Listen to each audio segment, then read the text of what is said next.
The race for the White House is a knockdown fight to the finish, with Hillary Clinton and Donald Trump slugging it out on the campaign trail until voters make their final decision November the 8th.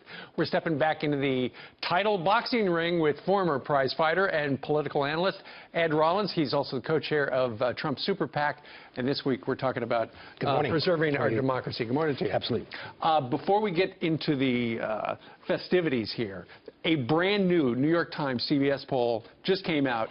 Trump and Hillary are tied at 40%. For the New York Times to say that before the convention, what does that say to you? Well, it says that she's losing badly because she has spent $50–60 million against him spending nothing in the last several weeks trying to define him, and she's dead even. All right, let's step into the ring right now. Let's bring down the microphone. And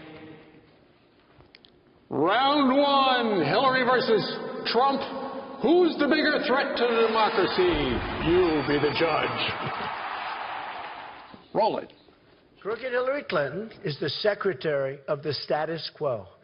And wherever Hillary Clinton goes, corruption and scandal follow. Just look at her life.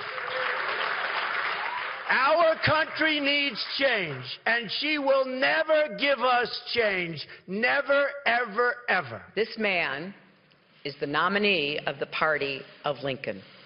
We are watching it become the party of Trump. And that's not just a huge loss for our democracy. It is a threat to it. All right, Ed Rollins, round one goes to... Trump clobbered her in this round. It is the party of Trump, and he raised several issues in that one. He basically talked about the incompetence, the conspiracy, the status quo. So I think he clearly won that round, reminding people of the director of FBI's comments. Round two, trustworthiness. Watch. If elected, Hillary Clinton would become the first president of the United States who wouldn't be able to pass a background check. Just look at what the FBI director said about her. Her misconduct is a disgrace and an embarrassment to our country. And that is why I believe Donald Trump is so dangerous. His campaign is as divisive as any we have seen in our lifetimes. It is built on stoking mistrust and pitting American against American.